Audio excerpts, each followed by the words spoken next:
Hello, this is Abdullah Kaifi, your friend philosopher and guide. आज के इस वीडियो में हम फिर से सीखेंगे 6 बहुत ही यूजफुल वर्ड्स जो बच्चे तैयारी कर रहे हैं किसी कॉम्पिटिटिव एग्जाम्स की। मैं बड़े एग्जाम्स की भी बात कर रहा हूं, छोटे एग्जाम्स की भी बात कर रहा हूं। वर्ड्स कहां से कब किधर से पूछ लिए जाएं आपको पता नहीं।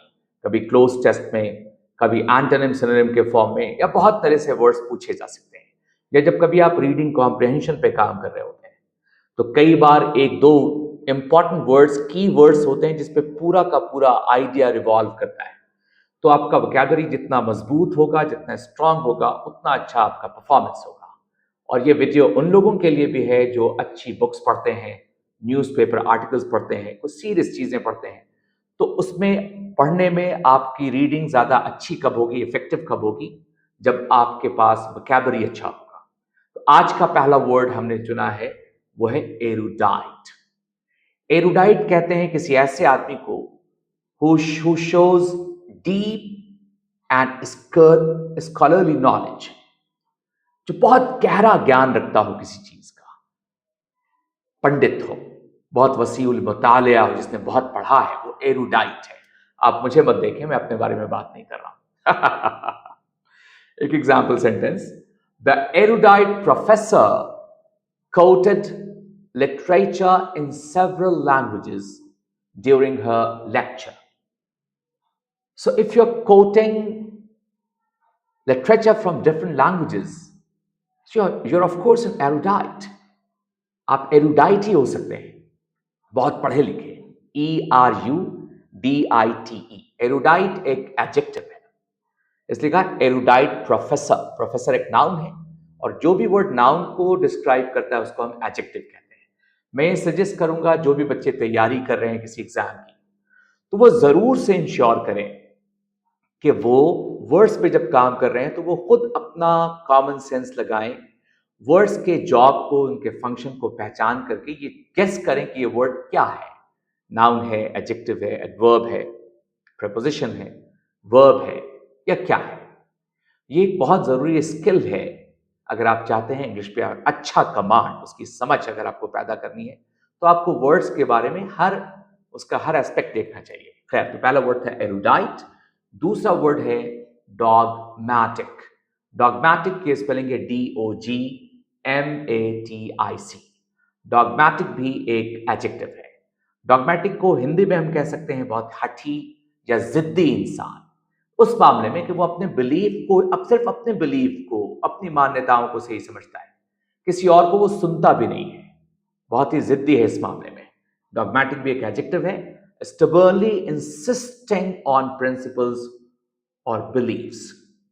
कोई भी इंसान अपने ही प्रिंसिपल्स, अपने बिलीफ पे जो स्ट्रांगली या स्टबर्नली इंसिस्ट करे कि नहीं नहीं, मैंने जो जाना है, मैं जो समझता हूं बिल्कुल वही सही और कुछ सही नहीं है, तो उस इंसान को आप डॉगमैटिक कह सकते हैं। एक example sentence, he has such a dogmatic approach that he refuses to consider other opinions।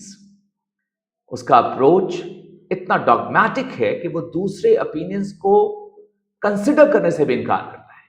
So डॉगमैटिक approach एक ऐसा अप्रोच जिसमें जिद नजर आए, और ऐसी जिद जिसका मतलब ये लगे कि और कुछ सही नहीं, मैं जो जानता हूं बिल्कुल सिर्फ वही सही है। नेक्स्ट वर्ड है debilitate। DEBILITATE, debilitate। ये एक वर्ब है, इसका मतलब होता है टू वीकन। ऐसे में आपको एक थोड़ा सा टिप दे देता हूं कि जब भी किसी वर्ड का आप उसको लुकअप करें डिक्शनरी में और मीनिंग शुरू हो टू से, to weaken, to open, to kill etcetera, इसका मतलब वो वर्ब है क्योंकि वो किसी काम के बारे में, कमजोर करना, टू वीकन। तो डिबिलिटेट कर रहा है अगर कोई किसी को, या कोई चीज किसी चीज को, किसी आदमी को, तो वो उसको कमजोर कर रहा है। जैसे बीमारियां अक्सर लोगों को डिबिलिटेट कर देती हैं। एक एग्जाम्पल सेंटेंस सुन लीजिए, the long illness debilitated her, leaving her too weak to walk। कि उस लंबी बीमारी ने उसको क्या कर दिया, डिबिलिटेट कर दिया, और फिर से वो इतना कमजोर हो गई कि वो चल भी नहीं सकती थी।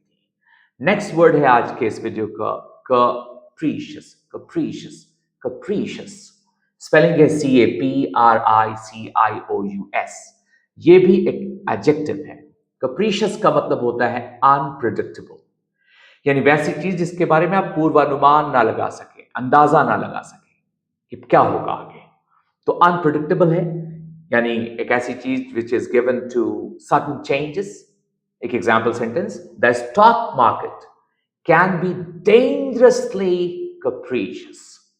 स्टॉक मार्केट जो होता है, जो लोग इस पे काम करते हैं, जो समझते हैं स्टॉक मार्केट के बिहेवियर को, वो जानते हैं कि स्टॉक मार्केट बहुत ही कैप्रिशियस होता है, अनप्रिडिक्टेबल होता है। कब के कोई चीज कहीं उछाल आ जाए, कभी कोई चीज, कोई स्टॉक गिर जाए, किसी को पता नहीं होता। So if it is dangerously capricious, यानी बहुत खतरनाक तौर पे ये अनप्रिडिक्टेबल होता है। नेक्स्ट वर्ड आज के वीडियो का है बेलिजरेंट। बेलिजरेंट कहते हैं झगड़ालू को, लड़ाकू को, जो हमेशा लड़ने मारने को तैयार है। अग्रेसिव या होस्टाइल कह सकते हैं इसको अंग्रेजी में। ये भी एक एडजेक्टिव है। एक example sentence, his belligerent attitude often got him into unnecessary arguments। उसका जो belligerent attitude है, उसकी वजह से वो अक्सर unnecessary arguments में पड़ जाता था। जाहिर सी बात है कि अगर आप हमेशा हर बात में झगड़ने को तैयार रहेंगे, लड़ने को, तो दुनिया ऐसी कि आपको वही मिलता है जो आप दुनिया को देते हैं। अंग्रेजी में कहा जाता है what goes around comes around। इसलिए हमेशा अपने गुस्से पे और आर्ग्यूमेंट करने की जो हमेशा एक ख्वाहिश होती है, उस पर कंट्रोल करना चाहिए, आपका वक्त बचेगा। नेक्स्ट वर्ड है एब्स्ट्रूस। ABSTRUSE। एब्स्ट्रूस का मतलब होता है डिफिकल्ट टू अंडरस्टैंड, यानी कोई चीज जिसको समझना मुश्किल हो। जैसे कि एग्जाम्पल सेंटेंस, ये भी एक एडजेक्टिव है, the professors lecture on quantum mechanics was so abstruse that only a few students could follow it। कि प्रोफेसर साहब का जो लेक्चर था क्वांटम मैकेनिक्स पे इतना अब्स्ट्रूस था, इतना डिफिकल्ट टू अंडरस्टैंड था, इतना मुश्किल था कि कुछ ही बच्चे उस लेक्चर को फॉलो कर पाए, उसको समझ पाए। तो ये थे आज के 6 वर्ड्स। पहला वर्ड था एरुडाइट, जिसका मतलब होता है विद्वान या ज्ञानी। दूसरा वर्ड था डॉगमैटिक, जिसका मतलब होता है हठी या जिद्दी। तीसरा वर्ड था डिबिलिटेट, जिसका मतलब है कमजोर करना। नेक्स्ट वर्ड था कैप्रिशियस, इसका मतलब चंचल या बहुत बदलने वाला, अनप्रेडिक्टेबल। फिर नेक्स्ट वर्ड था इसके बाद बेलिजरेंट, उसका मतलब झगड़ालू या लड़ाकू। और लास्ट वर्ड था एब्स्ट्रूस, जिसका मतलब होता है कठिन या जटिल। उम्मीद करते हैं ये वीडियो आपको पसंद आया होगा। बने रहिए मेरे साथ अपने वोकैबुलरी को स्ट्रॉन्ग करने के लिए। Thank you so much for your time.